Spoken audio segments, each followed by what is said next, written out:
नमस्कार, आप देख रहे हैं स्पेशल रिपोर्ट न्यूज रूम से। आपके साथ मैं हूं अंजना ओम कश्यप। आज 13वां दिन था, भारत बंद था किसान आंदोलन की वजह से, लेकिन मुलाकात गृह मंत्री अमित शाह से होनी थी, जिस पर जानकारी ये आ रही है किसान नेताओं की बैठक को लेकर कि बैठक होगी थोड़ी देर में किसानों के साथ। गृह मंत्री की मीटिंग होने वाली। आइए आपको सुनाते हैं वहां पर राकेश टिकैत जो किसान संगठन के मंत्री हैं, अध्यक्ष हैं, उन्होंने क्या कहा है, सुनिए।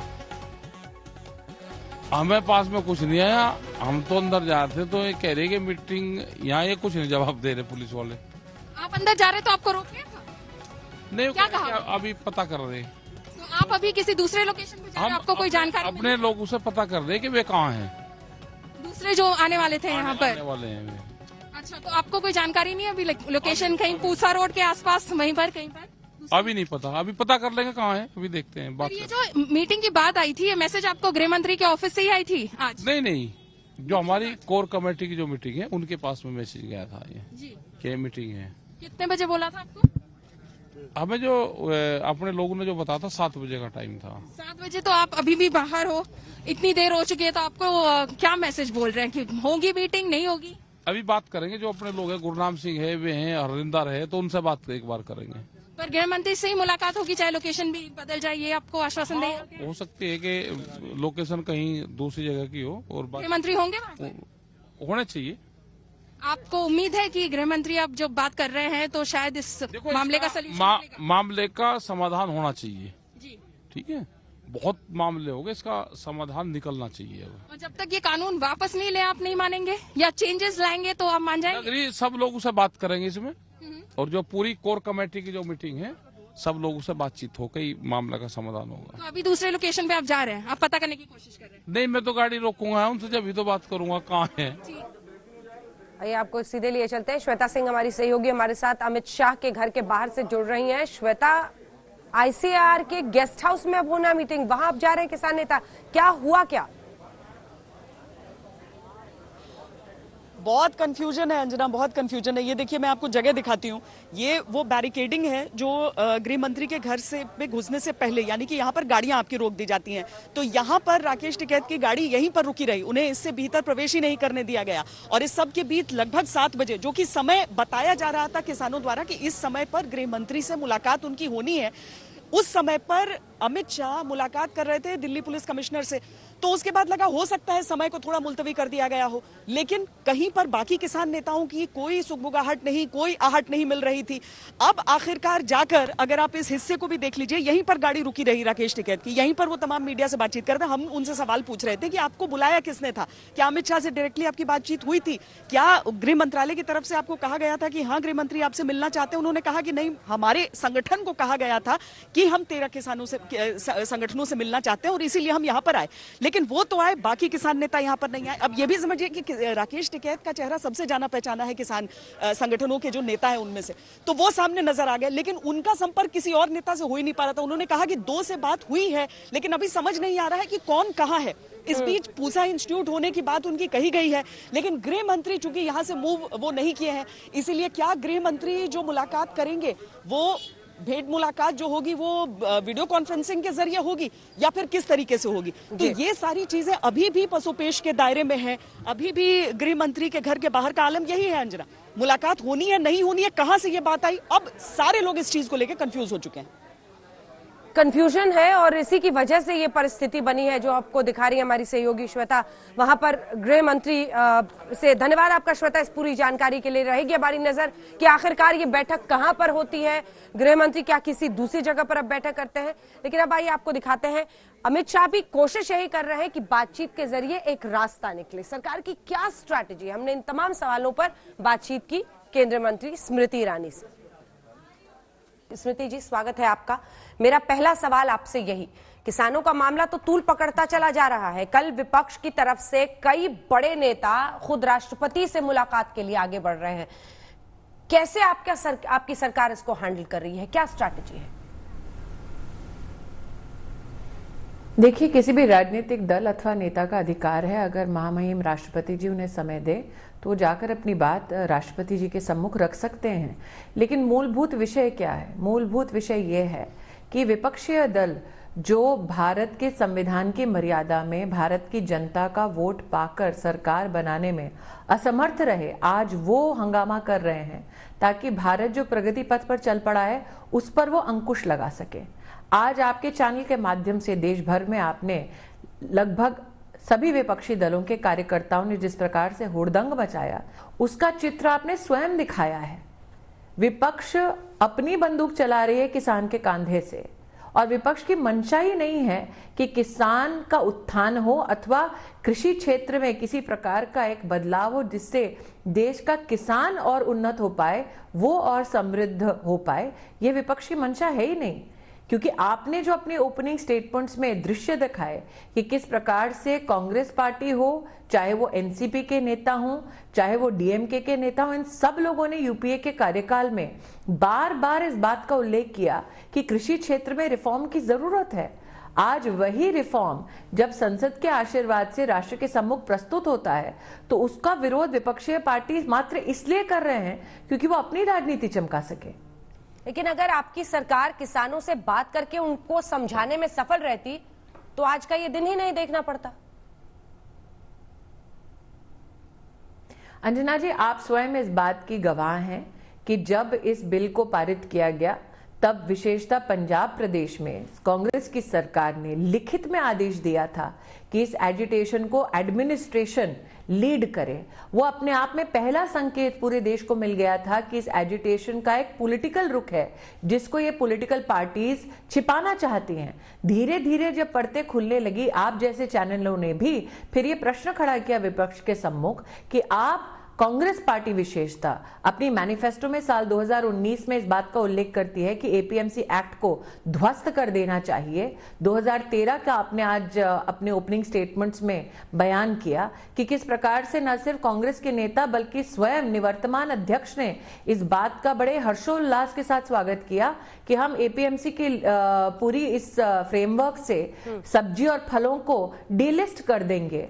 तो कांग्रेस के दोगलेपन के साथ साथ एनसीपी के जो हमारे निवर्तमान कृषि मंत्री थे यूपीए के कार्यकाल में शरद पवार जी, उन्होंने न सिर्फ चिट्ठियां लिखी देश भर में मुख्यमंत्रियों को कि आप एपीएमसी एक्ट को पूरा ध्वस्त करें अथवा उसको एक नया जामा पहनाएं, उन्होंने बाकायदा रिपोर्टर्स के साथ इंटरव्यूज किए हैं जिसमें उन्होंने कहा है कि इस प्रकार के रिफॉर्म की दरकार है।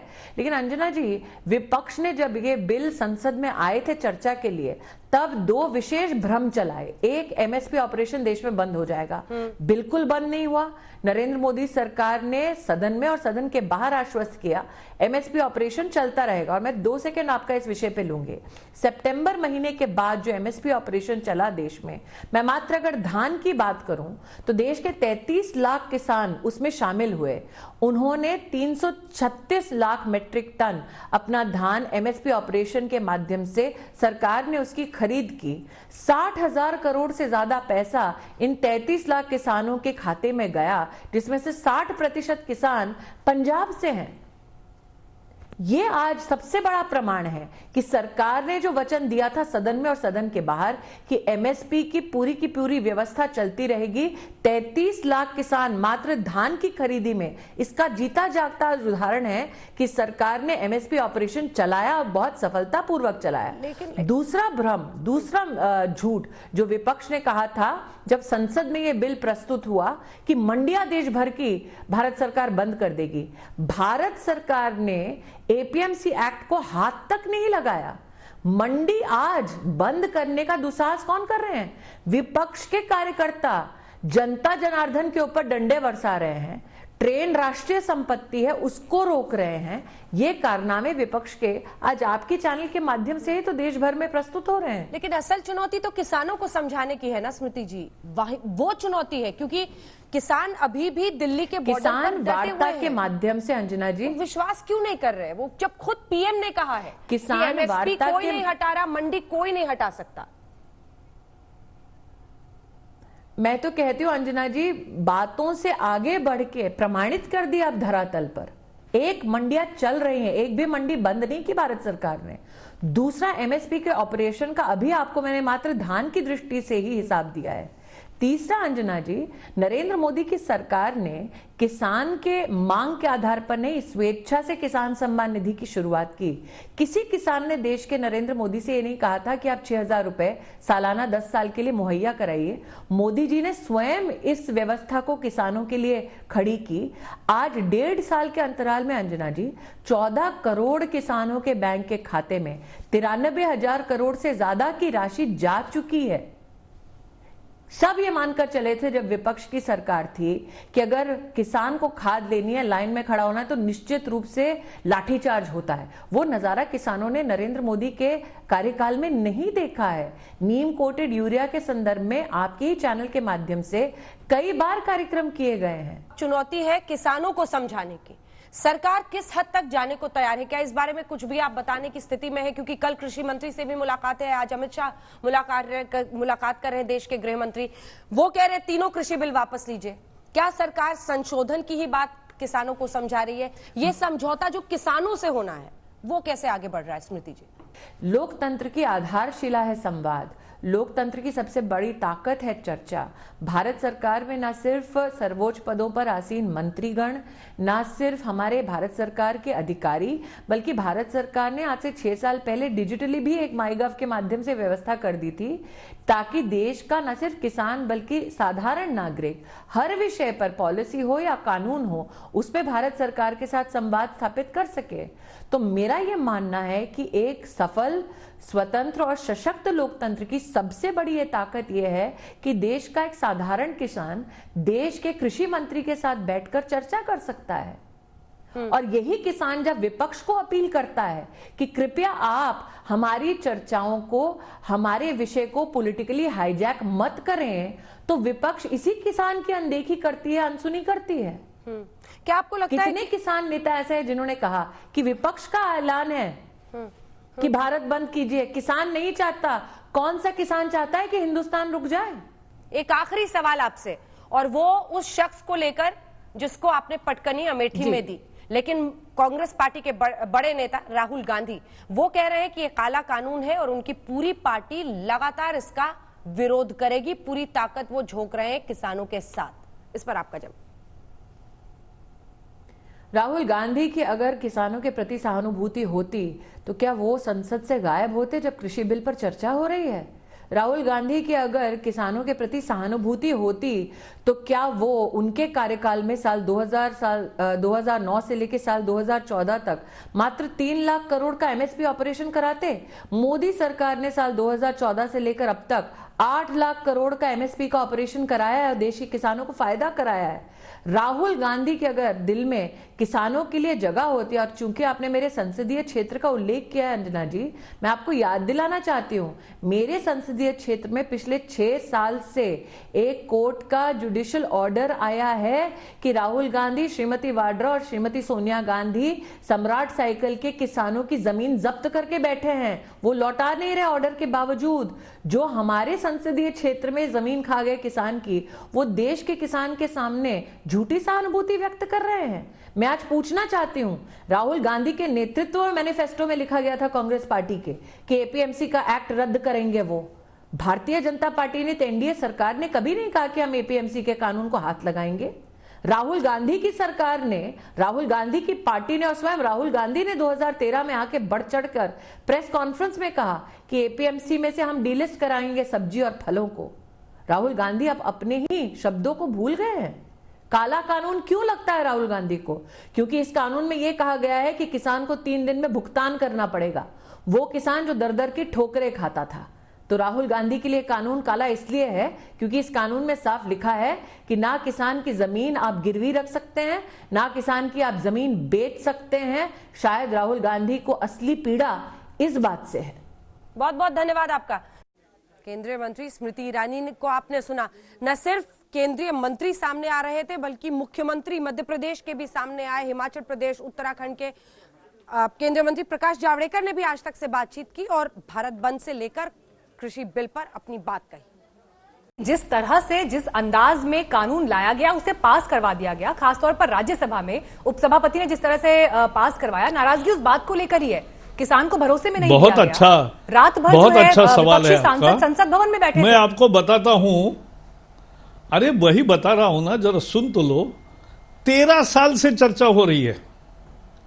2007 में यूपीए ने, शरद पवार कृषि मंत्री थे, उन्होंने एपीएमसी में बदलाव करने का मॉडल कानून बनाया, वो सभी राज्यों को भेजा, 10 राज्यों ने स्वीकार भी किया और बाकी सब स्वीकार करे या वो आग्रह वो 2014 तक करते रहे। तो तब चर्चा नहीं हुई थी, सबके साथ चर्चा हुई और इसीलिए तो 10 राज्यों ने कानून बनाया। कॉन्ट्रैक्ट फार्मिंग कानून 20 राज्यों में ऑलरेडी बना है, कांग्रेस के राज्य है मुख्यतः सभी, उन्होंने राज्य बनाए, उन्होंने कानून बनाए, तो उन्होंने बनाए राज्य में तो अच्छे, केंद्र ने बनाए तो गलत, ऐसा तो नहीं हो सकता। लोगों के आज आके क्या मुद्दा है, पंजाब के किसानों की एक ही मुद्दा है कि एपीएमसी जाएगी नहीं ना। तो मेरा चैलेंज है कि इस कानून में कहां लिखा है कि एपीएमसी को ताला लगाया जाएगा, बल्कि लिखा है कि एपीएमसी चालू रहेगी, एपीएमसी के बाहर भी बेचने की आजादी रहेगी, क्योंकि किसान की ये मांग थी, एपीएमसी के चंगुल से हमें मुक्त करो, यही तो मांग थी किसान की। प्रकाश जी, और तो उसको क्या मिला हम है। ये माने कि MSP किसानों ज्यादा को मिले। भ्रमित किया जा रहा है, इस पूरे आंदोलन का राजनीतिकरण किया जा रहा है? बिल्कुल। क्योंकि कुछ आंकड़े भी आपने अपने ट्वीट के जरिए कोट किए थे, जिसमें आपने कहा था कि एमएसपी पर तो रिकॉर्ड खरीद हुई है, 19% ज्यादा धान खरीदा गया, किसानों को 59,162 करोड़ रुपए मिले। ये तमाम आंकड़े तो सरकार के पास है, क्यों नहीं बातचीत के दौरान इन्हें प्रकाश में लाया जाता है ताकि डेडलॉक की स्थिति खत्म हो सके? आज तो हम आपसे सबसे बात कर रहे हैं, तो मुझे लगता है सरकार की बात हमने गांव-गांव जाकर, हर प्रदेश में जाकर ये ऑलरेडी की है। कोविड चलते हुए भी हमने किसानों के सम्मेलन किए, भले उसमें 200 किसान प्रतिनिधि के रूप में उपस्थित रहे, लेकिन ऑनलाइन बहुत चला। तो ये हमारा संवाद लगातार जारी है, जारी रहेगा। इस साल कोरोना के कारण बड़ी बड़ी सभाओं का ये नहीं था, अवसर नहीं था, नहीं तो वो भी हम करते। मूल मुद्दा ये है कि जैसे मैंने कहा, मैं आज फिर कहना चाहता हूं कि एपीएमसी चालू रहेगी, चालू रहेगी, चालू रहेगी। उसको ताला लगाने का कोई मुद्दा कभी भी सरकार के ना मन में है, ना कानून में है, ना कहीं भी है। तो प्रकाश जी, फिर एमएसपी को लेकर किसानों के मन में शंका क्यों है? क्यों एमएसपी पर भ्रम पैदा किया जा रहा है? नहीं, शंका इसलिए एक ही राज्य के है, एक ही राज्य के किसानों के मन में आशंका है और वो आशंका वहां के राजनीति के कारण है, ये मैं बताना चाहता हूं। दूसरी बात, दूसरा उनके मन में है एमएसपी जाएगी। अरे एमएसपी नहीं जाएगी, मैं कहना चाहता हूं एमएसपी थी, है, रहेगी। क्या लिखित में और देंगे मैं सर? ये भी आगे कहना चाहता हूं कि एमएसपी एक्चुअली बढ़कर दिया है, हर साल थोड़ी थोड़ी बढ़ती ही जाएगी, कम नहीं होगी। तो ये ठीक है, एमएसपी की बात है। अब जहां तक एमएसपी का लोग कह रहे हैं कि भाई गारंटी क्या है, गारंटी 55 साल क्या थी, 55 साल चल रही है ना, तो आगे भी चलेगी। तो एमएसपी 55 साल चल रही है, आज नहीं, हमने नहीं शुरू किया है, 7 साल में मोदी आने के बाद नहीं शुरू किया, ये पहले से है। तो एमएसपी की व्यवस्था में 55 साल लोगों ने जैसी चली एमएसपी की व्यवस्था, वैसे ही आगे चलेगी जी। इसमें क्या प्रॉब्लम है? तो ये सर, कल जो है छठे दौर किसान को की समझाया जा सकता है, सरकार और किसानों के बीच- राजनेताओं को समझाना कठिन है, क्योंकि वो जानबूझकर उन्होंने जो काम किया उसका उल्टा आज भूमिका लेकर खड़े हैं। सर, कल एक अहम बैठक आपकी सरकार की और किसानों के बीच होने वाली है, छठे दौर की ये बातचीत है। जो सवाल मैं आपसे पूछ रही थी, किसान बार बार ये कह रहे हैं कि लिखित में हमें आश्वासन दीजिए कि एमएसपी रहेगा। हालांकि वर्बली तो सरकार के मंत्रियों, यहां तक कि प्रधानमंत्री की तरफ से भी ये बात कही गई है। कल की बैठक को लेकर सरकार की क्या तैयारी है? कैसे आप लोग किसानों को कन्विंस करेंगे, उन्हें समझा ऐसा है पाएंगे? सरकार की सच्चाई की, क्योंकि हमें सच्चाई का पक्ष रखना है, इसलिए ज्यादा तैयारी नहीं करनी पड़ती, सच बताना है, जो है वो बताना है। लेकिन सरकार ने लचीला रुख रखकर अगर गलतफहमी को ठीक करने का कोई रास्ता है तो वो भी अपनाने की तैयारी कब की दिखाई है। मुझे लगता है यही काफी है, बाकी चर्चा तो यहाँ टीवी के सामने थोड़ी होगी जी। वो तो किसानों के सामने होगी। सरकार से कई दौर की बातचीत हुई किसान संगठनों की, लेकिन ये तमाम बातचीत के दौर बेनतीजा ही साबित हुए। आइए दिखाते हैं आपको, आज भारत बंद का ऐलान किया था किसान संगठनों ने, विपक्ष ने भी साथ दिया। 50 तस्वीरें देश भर की।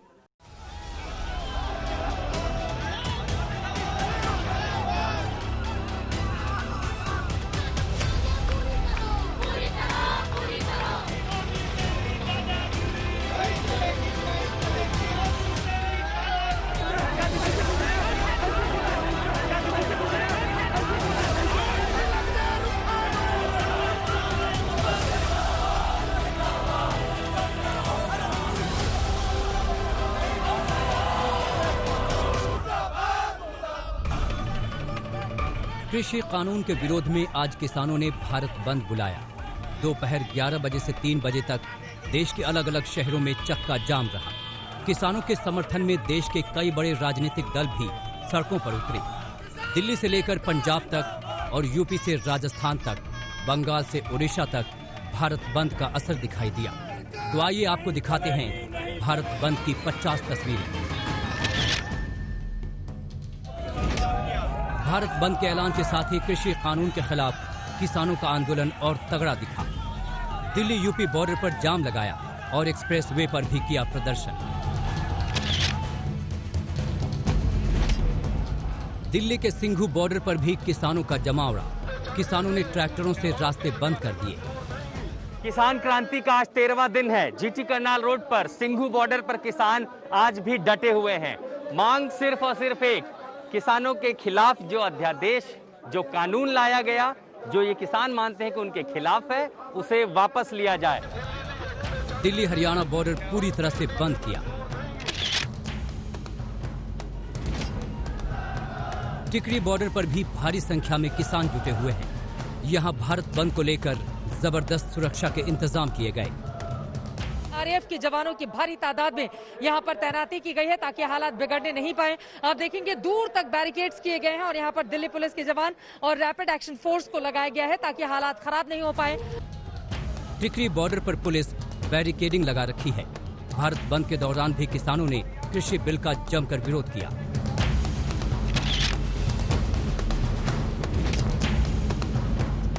भारत बंद के बीच गाजीपुर बॉर्डर पर सुरक्षा के मद्देनजर बॉम्ब स्क्वाड की टीम भी पहुंची। यहां स्नीफर डॉग्स के जरिए इलाके की पड़ताल की गई है। गाजीपुर बॉर्डर पर भी किसानों ने भारत बंद के दौरान विरोध प्रदर्शन को तेज किया। भारत बंद के समर्थन में दिल्ली के कड़कड़डुमा कोर्ट के वकील भी उतरे।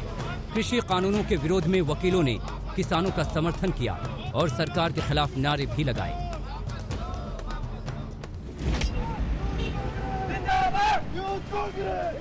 दिल्ली के आईटीओ पर यूथ कांग्रेस ने विरोध प्रदर्शन किया।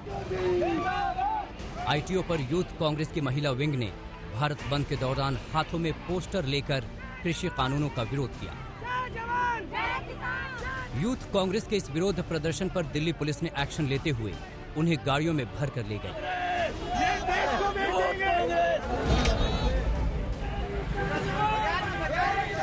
कृषि मंत्री नरेंद्र तोमर के संसदीय क्षेत्र श्योपुर में भारत बंद का दिखा असर।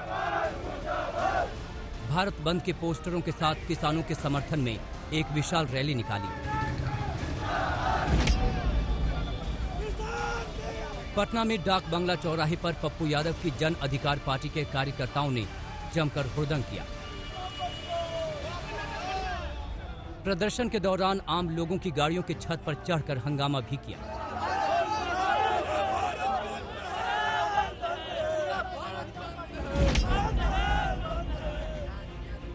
भारत बंद के दौरान पटना में जन अधिकार पार्टी के अध्यक्ष किसान बनकर निकले।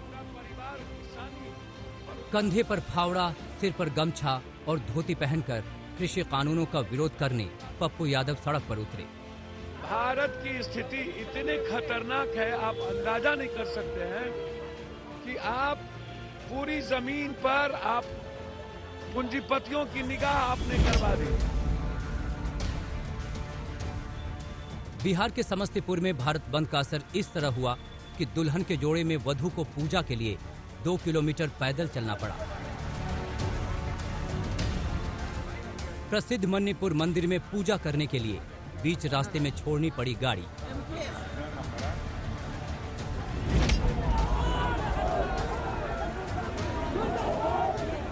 बिहार की राजधानी पटना में डाक बंगला चौराहे पर पुलिस और प्रदर्शनकारियों में झड़प हो गई। प्रदर्शनकारी ट्रैफिक पुलिस के बूथ पर चढ़ गए।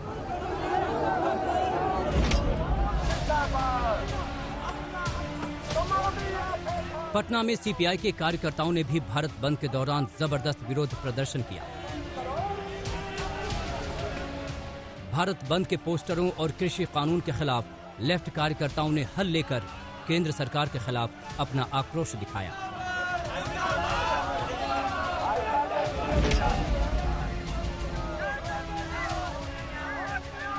बेतिया में भारत बंद का असर खूब दिखा।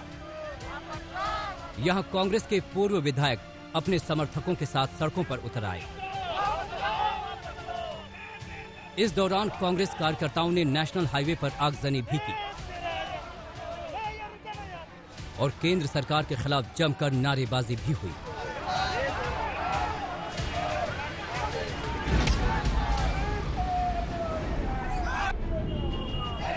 दरभंगा से दिल्ली जाने वाली सुपरफास्ट एक्सप्रेस ट्रेन बिहार संपर्क क्रांति को सीपीआई के लोगों ने दरभंगा स्टेशन पर रोक दिया।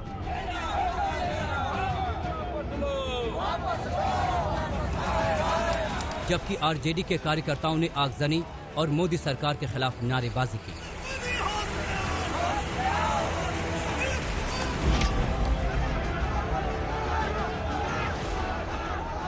जयपुर में भारत बंद के दौरान कांग्रेस बीजेपी कार्यकर्ता भिड़ गए।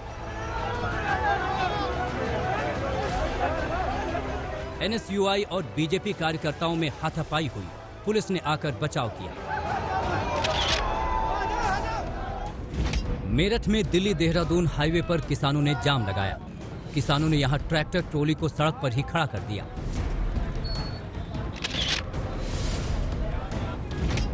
पश्चिम बंगाल के जाधवपुर में बंद का ट्रेन सेवा पर असर पड़ा। लेफ्ट कार्यकर्ताओं ने रेलवे ट्रैक पर प्रदर्शन किया।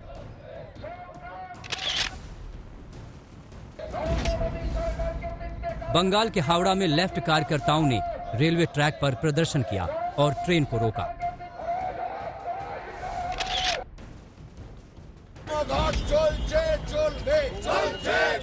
कोलकाता के सॉल्ट लेक में सीपीएम ने सड़कों पर प्रदर्शन किया। केंद्र सरकार के खिलाफ नारेबाजी की।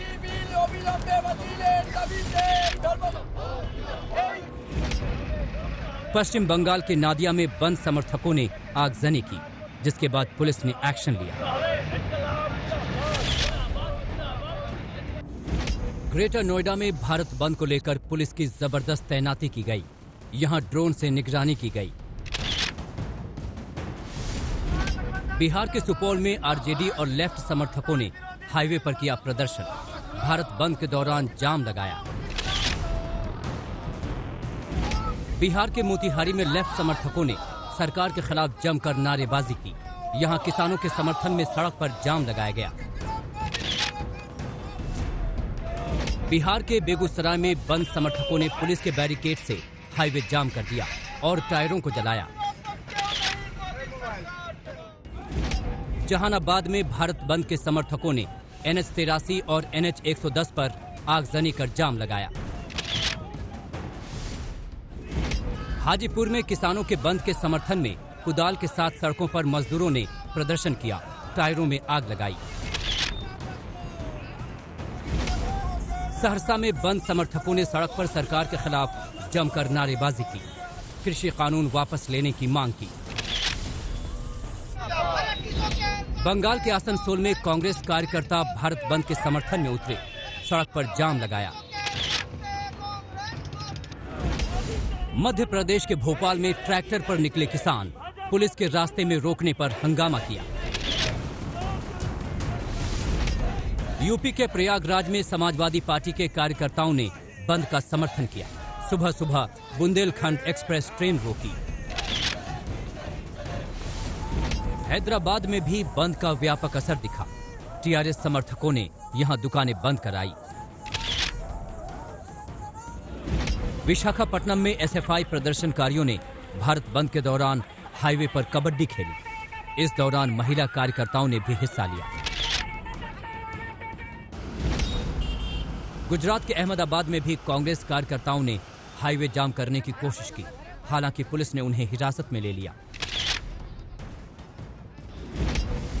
मुंबई के मशहूर डब्बे वालों ने भी किसानों के भारत बंद का समर्थन किया। महाराष्ट्र के बुल्ढाना में स्वाभिमानी किसान संगठन ने रेलवे ट्रैक पर प्रदर्शन किया। इस दौरान नवजीवन एक्सप्रेस रोकी गई।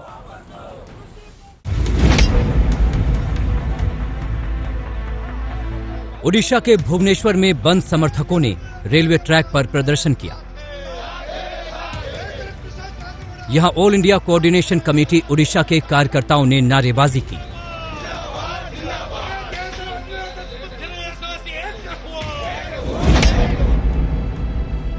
भारत बंद के बीच दिल्ली के सिंघू बॉर्डर पर प्रदर्शनकारी किसान की मौत हो गई। रात में सोने के बाद सुबह नहीं उठने पर साथियों को मौत का पता चला। ठंड लगने से मौत की आशंका है। दिल्ली में आम आदमी पार्टी के कार्यकर्ताओं ने दफ्तर के बाहर प्रदर्शन किया। दिल्ली पुलिस पर आरोप लगाया कि बीजेपी की मदद से सीएम अरविंद केजरीवाल को घर में नजरबंद किया गया। कर्नाटक के बेंगलुरु में भारत बंद का मिला जुला असर देखा गया। आप और जेडीएस के कार्यकर्ताओं ने सड़कों पर उतरकर प्रदर्शन किया।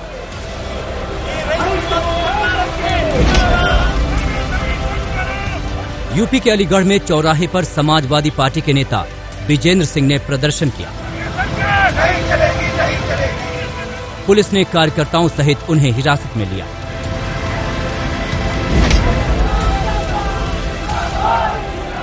समाजवादी पार्टी के कार्यकर्ताओं ने मल्हौर स्टेशन पर ट्रेन रोक दी। भारत बंद के समर्थन में जमकर प्रदर्शन किया। किसान आंदोलन को लेकर मौन धारण करने के बाद सपा कार्यकर्ता आक्रोशित हुए। सड़क पर जाने की कोशिश की, पुलिस ने रोका तो जमकर धक्का मुक्की हुई। समाजवादी नेताओं और पुलिस में झड़प हुई। जमकर हंगामा हुआ, जिसमें सपा नेता घायल हो गए। बहेड़ी कस्बे में चेयरमैन से पुलिस की झड़प हो गई।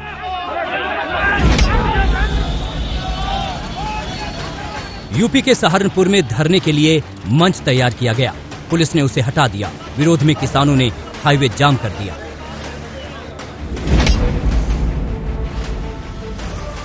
अंबाला में करगिल सहित दूसरे युद्ध में शामिल फौजियों ने धरना दिया और किसानों के समर्थन में आवाज उठाई। पंजाब के अमृतसर में डेंटल कॉलेज के छात्र ने किसानों के समर्थन में कृषि कानून का विरोध किया।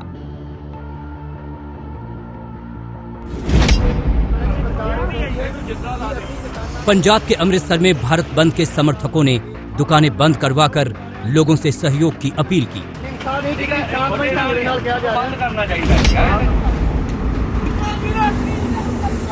गुजरात के वडोदरा में कांग्रेस कार्यकर्ताओं ने हाईवे पर प्रदर्शन किया और सड़कों पर टायरों को जलाया। तेलंगाना के खम्मम में प्रदर्शनकारियों ने बसों को रोका। डीजीपी ने पुलिसकर्मियों को कानून व्यवस्था बनाए रखने का निर्देश दिया। आंध्र प्रदेश के विजयवाड़ा में कृषि कानून के खिलाफ लेफ्ट के कार्यकर्ता सड़क पर उतरे और टायरों में आग लगाई। इसके साथ स्पेशल रिपोर्ट में इतना ही। देश दुनिया की बाकी खबरों के लिए आप देखते रहिए आज तक।